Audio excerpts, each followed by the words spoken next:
Hello, everybody. My name is Derek Shaw, and this is the first episode for Kittens and Queens.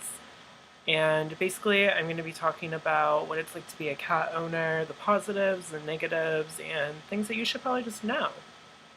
And I'm also going to be throwing in a little bit of gay in there, when you first come out, what your first experiences are like, just all the generals. So, very wide variety of different things I really want to talk about. It's a little upsetting today for this video. I was supposed to have a little co-host with me who was supposed to be with me for all my video posts. My cat Walter. Unfortunately, he passed away last Friday very suddenly, unexpectedly, and it's been really hard for me to kind of cope with the fact that my little best friend is gone.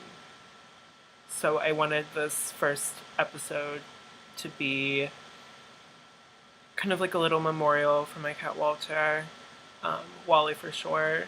I usually call him Walter because I love it. He was such a classy kitty.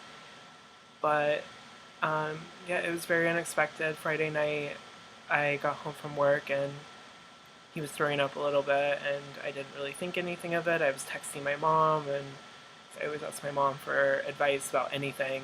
I mean, I'm 21 years old, and I still talk to my mom about everything.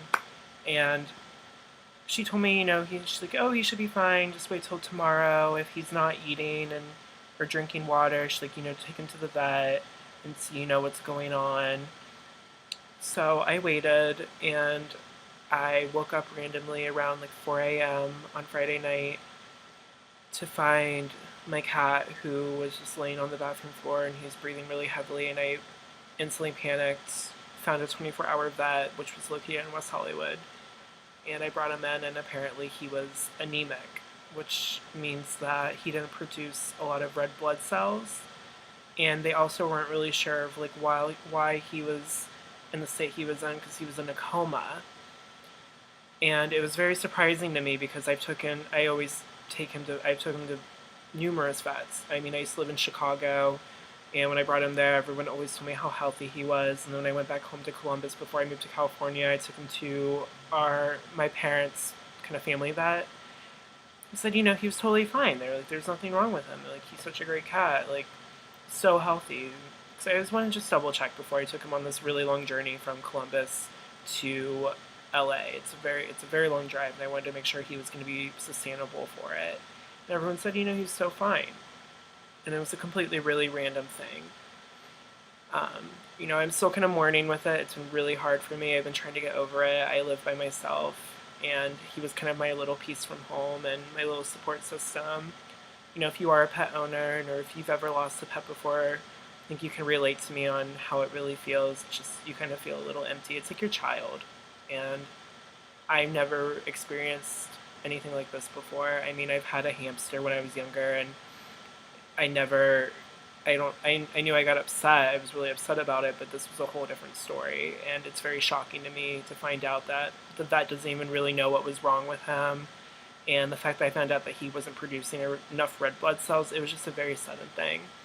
So I guess the point of this also is a memorial for my passed away kitty Walter. Is also, if you are a pet owner, make sure you double check everything. Like, make sure when you go to a vet, you're doing tests. Like, pay the extra money. Like, this is your child. Like, that's your child. Like, do whatever you can to make sure you can help your animal. Like, they can't tell you when they're sick, so you need to really look at like kind of certain like symptoms of them. And sometimes they're gonna hide it. And I just think people need to take their animals to the vet more. I've known people before where they don't do that.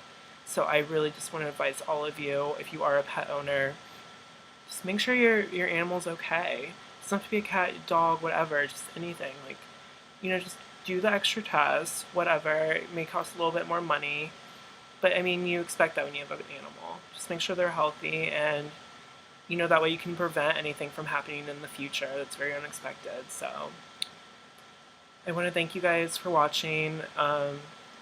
We're going to get to more exciting things, a little bit more positive. I know this is kind of like a hard entrance, but I really wanted to dedicate this first episode to my cat because he was supposed to be next to me. So thank you all. Have a good one.